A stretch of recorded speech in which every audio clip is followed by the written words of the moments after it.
Well, in Michigan, there are two kinds of local government structures. There's the strong mayor form of government, like you see in Detroit and the city of Warren. And then there's the council manager form of government, like we have here in the city of Hazel Park.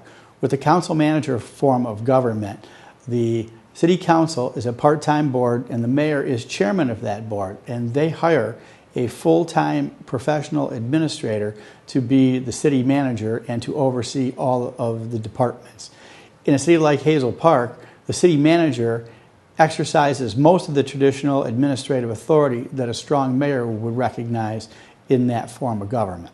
Great. So I'm responsible to the mayor and the council to execute all city ordinances, enforce laws and ordinances, provide a budget, and oversee the effective administration of all the city departments, including police, fire, public works, recreation, water, treasury, finance, city clerk.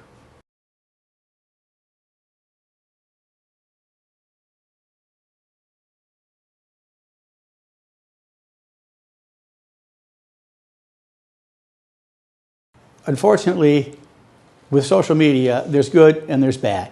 Social media can help keep people more informed.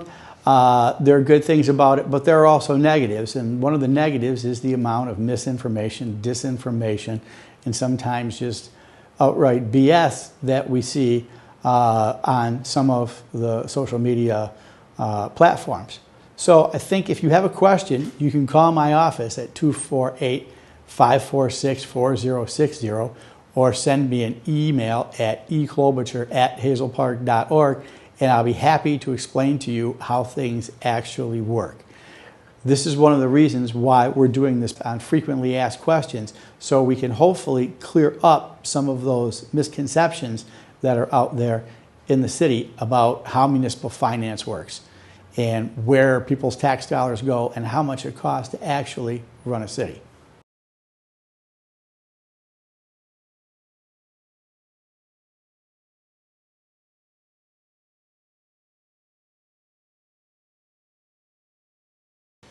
What we envision with our new Citizens Academy is a program for people to learn about the nuts and bolts of how city government works. We'll take you through the budgeting process. We'll explain to you about municipal finance. We will show you how our police department operates. We'll give you a chance to participate in some of those things. We will take you over to the fire department. You will see how our fire department operates, both in terms of firefighting and our advanced life support ambulance program. We will take you over to our Department of Public Works, where you will see how our Department of Public Services operate, how they maintain our infrastructure, maintain our parks, do what they need to do to keep our roads in condition.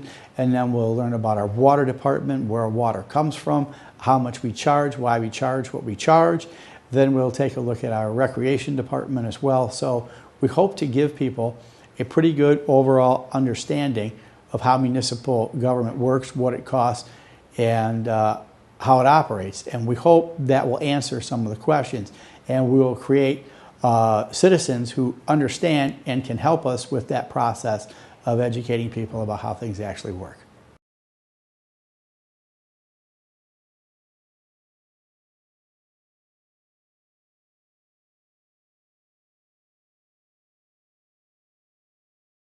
Property taxes in Michigan are very unique. The general property tax in Michigan was actually enacted in 1893. And it's an ad valorem tax, which means it's a tax on value. That process has been modified many times over the previous 130 or so years, and specifically modified most by an amendment to the Michigan Constitution called the Headley Amendment in 1978, and then another amendment called Prop A, which was passed in 1994. So theoretically, property taxes on your home are based on something called state equalized value, which is 50% of your home's market value, theoretically. In 1994, when Michigan passed Proposal A divorced taxable value from SEV. and capped it at 5% or the rate of inflation, whichever is less. So again, beginning that year, when Prop A took effect, all of a sudden your SEV, which is theoretically 50% of your home's market value, could rise with the market value of your home.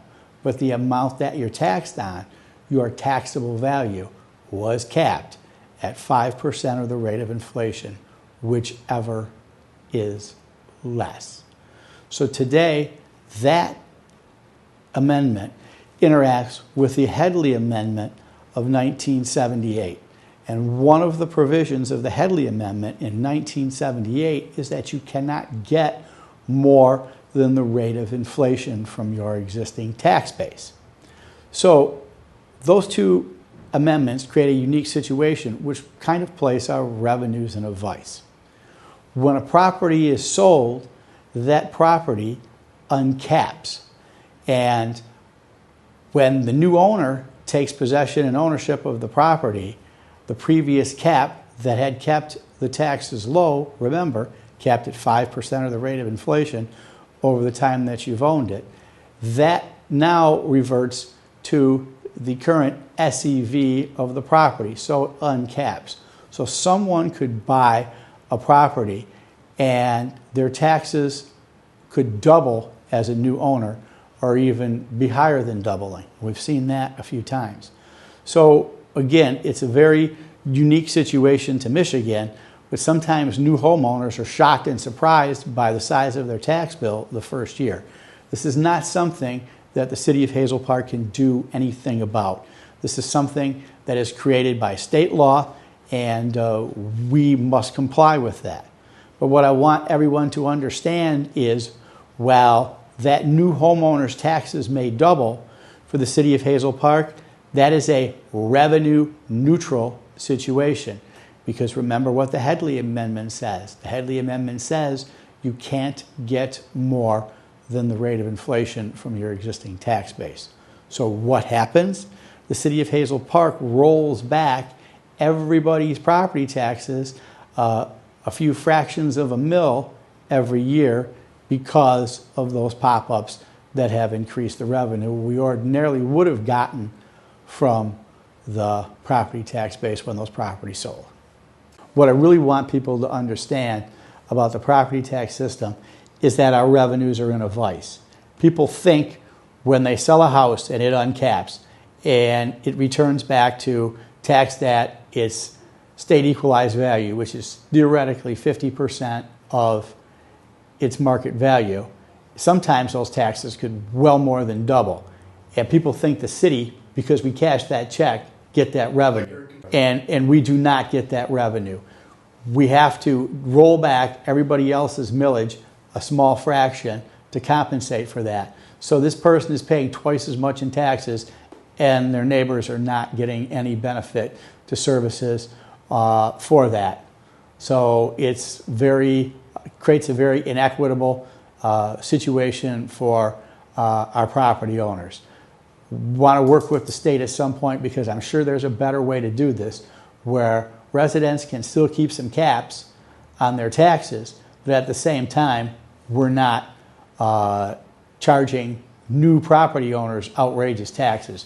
You can have two houses that are exactly the same, and one person is paying a fraction of their taxes on that property because they've owned it prior to the crash in 2009 and 10, and somebody's just purchased this and their taxes are 2 or 3 times higher for the same house. It's not really an equitable or fair situation. So there's got to be a better way to do this, and we're hopeful that the state will work with us and try to find a better way. So we're not quite so reliant on property taxes, but we still have a fair and dependable revenue source to ensure that we can run our city services and meet our obligations.